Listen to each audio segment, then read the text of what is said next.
Right now, as you're watching this, the most consequential meeting of 2026 is either wrapping up or has just concluded behind the walls of Beijing's Great Hall of the People. Two men, two superpowers, and a world holding its breath. This wasn't a photo op. This wasn't a friendly handshake between allies. For the first time in nearly 9 years, a sitting U.S. president stepped foot on Chinese soil. And this time, the dynamics between Washington and Beijing have shifted in ways most people haven't even begun to grasp. Stay with me, because by the end of this video, you're going to understand why this summit may be the single most important geopolitical event of the decade, and why almost nobody is telling you the full story. Picture this. Trump arrives at the Great Hall of the People at 10 a.m. Beijing time, greeted by Xi Jinping personally with a full opening ceremony, national anthems, military honors, the works. On the surface, it looks like diplomacy at its finest. Two leaders, smiling, shaking hands. But underneath that ceremony?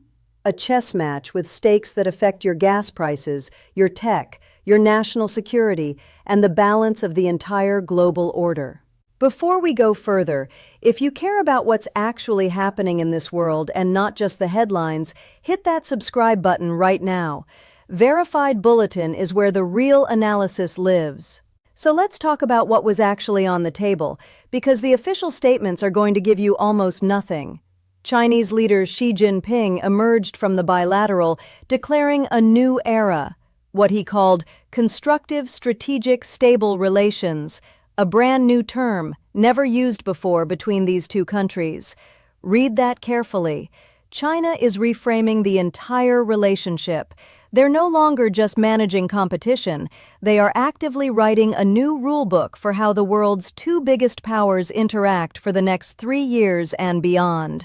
And who wrote that rulebook? Well, if you're paying attention to the power dynamics going into this meeting, the answer might make you uncomfortable. China's leader Xi Jinping had long been telling Communist Party officials that the East is rising and the West is declining, and that time and momentum are on China's side. Those aren't just words for internal consumption, those words are a strategy, and the events of the past 12 months gave Xi every reason to believe he was right. Here's the part the mainstream narrative glosses over completely. When Trump launched an unprecedented tariff escalation, pushing duties past 140%, China responded by threatening to cut off rare earth minerals and magnets, materials that go into every advanced weapon system, every missile, every chip in America's military arsenal. And Trump folded. Let that sink in. The United States, the most powerful nation on earth, blinked first. Not because of military pressure. Because of rocks and minerals that China controls and America desperately needs. Now here's where it gets even more complicated. America didn't just enter these talks weakened on trade. Washington was heading into Beijing facing a deeply uncomfortable reality. Its rapid expenditure of advanced weapons systems in the Middle East and in Ukraine had compounded severe vulnerabilities in supply chains almost entirely dominated by China.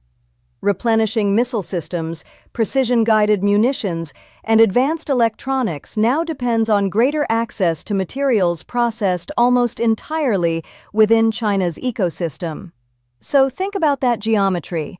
America is at war in the Middle East, supplying weapons to Ukraine, and the raw materials to replace those weapons? They mostly come from the country Trump just flew to Beijing to negotiate with.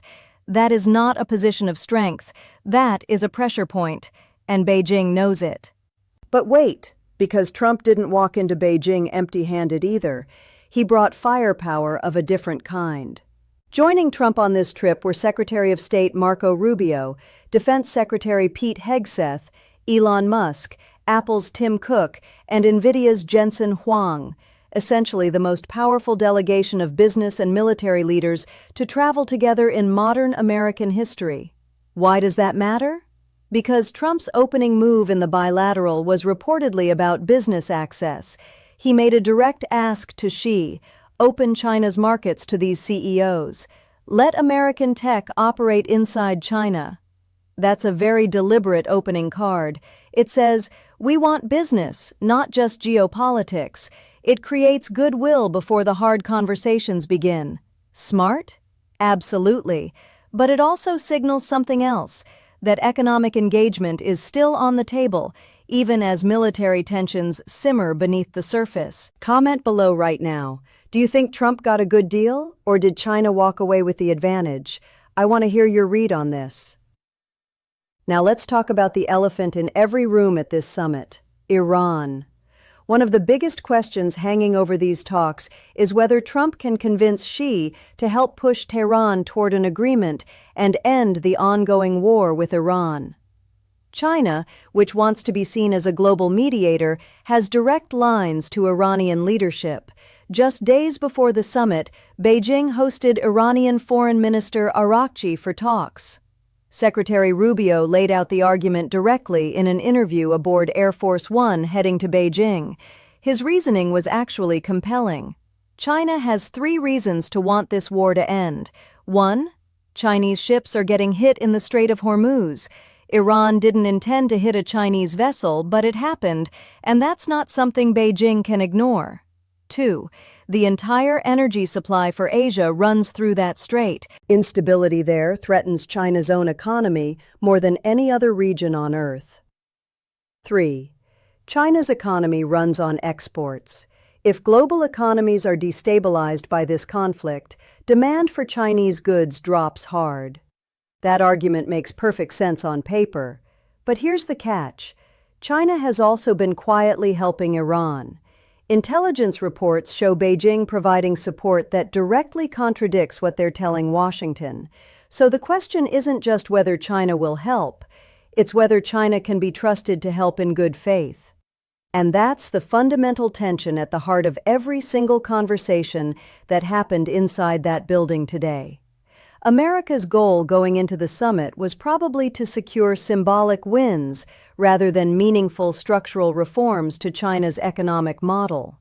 Beijing's goal was to buy more time, to consolidate its technological and industrial advantages and reignite its faltering economy. 2 completely different objectives sitting at the same table.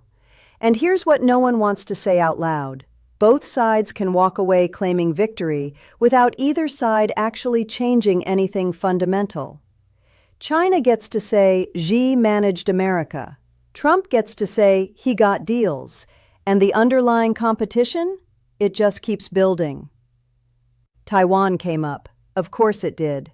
Chinese state media had already declared Taiwan the most important and most sensitive issue in U.S.-China relations, and the Chinese Foreign Ministry listed Taiwan as one of 4 red lines that must not be challenged. The other 3 red lines China drew: democracy and human rights, China's political system, and China's development rights. Basically, China walked into these talks saying, "There are 4 things you cannot touch," and then sat down across from the American president. Here's what makes Taiwan so dangerous in this specific moment. Some analysts have noted that the Iran war has diverted U.S. military resources away from South Korea and Japan, potentially weakening America's deterrence posture in the Pacific, the exact posture that prevents China from making a move on Taiwan. China doesn't have to attack Taiwan today, they just have to keep watching America stretch thinner. Meanwhile, while Trump and Xi were sitting across from each other in Beijing discussing stability and peace, Russia launched 675 drones and 56 missiles at Ukraine overnight, striking locations across the country, including the capital, Kyiv. Ukraine's foreign minister called the timing deliberate, right at the moment the world's most powerful leaders were meeting to discuss peace and cooperation. Think about that timing. Putin sent that message on purpose, a reminder that while Washington is focused on Beijing and Tehran, Eastern Europe is still burning. Multiple crises. Simultaneous. And America is the one country expected to have an answer for all of them. That's not a foreign policy challenge. That's a global pressure test unlike anything in modern history. Now here's something the transcript of this summit coverage didn't fully explore, and I think it's the most important thread to pull on. Jack Posobiec referenced the Thucydides trap. The Chinese side reportedly raised it directly, and that is not a casual reference. The Thucydides trap describes the historical pattern where a rising power, China, inevitably challenges the ruling power, America, and that confrontation almost always ends in war. Xi apparently told Trump they should work to avoid it. But the fact that China's spokesperson raised that framework publicly, that's Xi setting a narrative. It's him saying, "We see ourselves as the rising power, we acknowledge the tension, and we're offering you a managed decline rather than a catastrophic one." That is not how an equal partner speaks.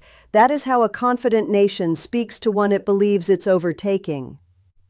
So what did we actually get out of this summit? Let's be honest.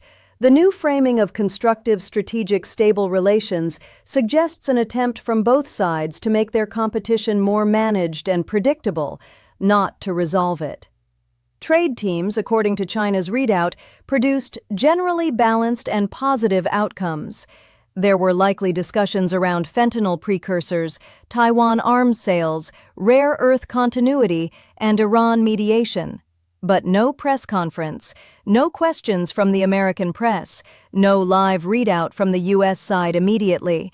Trump would have to speak to Sean Hannity or post to Truth Social before the world got Washington's version of what happened in that room. And that absence of transparency? That itself is a story.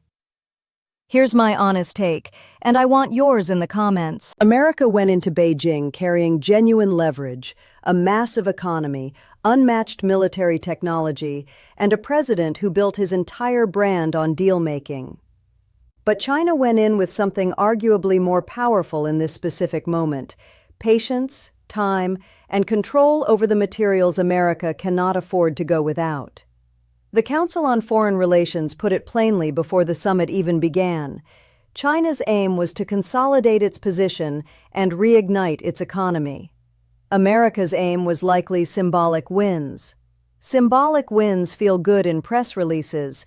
They don't hold up when real crises come calling. The coming days will tell us whether this summit produced anything durable, or whether both leaders shook hands, smiled for cameras, and walked away privately confident that the great competition continues, unchanged, unresolved, and quietly escalating. If you made it this far, you're exactly the kind of viewer Verified Bulletin exists for. People who want to understand the world beyond the headline. If this breakdown gave you value, and I genuinely believe it did, smash that like button. It takes 2 seconds and it helps this channel reach people who need this analysis. Subscribe if you haven't already. We cover the stories the way they deserve to be covered. Verified, layered, and honest. Drop your take in the comments. Do you think China has already won this summit on points? Or did Trump pull off something we're not seeing yet? Tell me, I read every single one. This is Verified Bulletin. Stay curious, stay informed. I'll see you in the next one.